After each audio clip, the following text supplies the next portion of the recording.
Hi everyone, I'm Eileen of Cornell Cooperative Extension, Rensselaer County 4-H Youth Development, and today we're going to make a chunky black bean dip.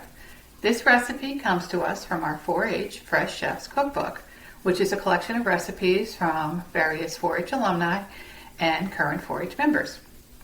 To start with, you might need to make sure your hands are nice and clean, so give them a good wash and then come on back to the kitchen. We don't need a lot of ingredients for this recipe. We need one can, a 15-ounce can of black beans that are drained, rinsed and drained really well. Then you need 1/2 cup of onion that is diced, a small bell pepper that's also diced, as well as a medium tomato that is diced. To season this, we're going to use 1 clove of garlic that's minced, 1 teaspoon of cumin, 1 teaspoon of chili powder, and a tablespoon of apple cider vinegar. This is a great recipe that any age can do. To start with, you can put your black beans in a bowl, which I've already done. And again, I rinsed them and made sure they were drained really well. Now, you can either process this in a food processor or a blender until it's smooth.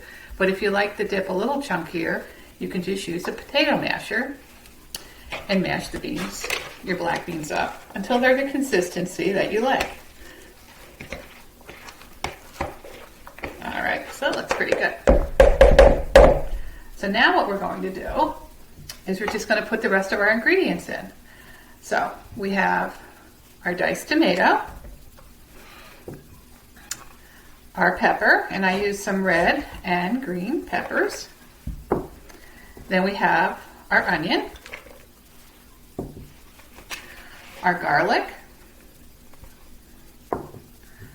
our seasonings, and a little bit of the apple cider vinegar. And then we're just going to take a spoon or a spatula and you're going to mix this up really well. You want to incorporate, it already smells great and very, very colorful. And this is a great snack that you can have anytime.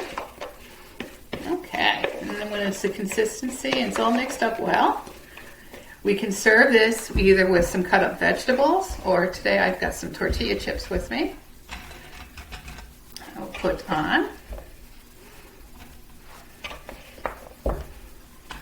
There we go. So that's looking pretty good. Get some more of these tomatoes in here. Okay. So here is our finished snack. Like I said, I use some tortilla chips, but you can slice up some peppers or some other vegetables, anything that you like. And this is, like I said, it makes a great snack. It's very colorful. It's easy to make, so any ages can use it. And have a really nice, tasty snack when you're done. I am so glad you were able to join me today in the kitchen. I hope to see you soon. Thank you.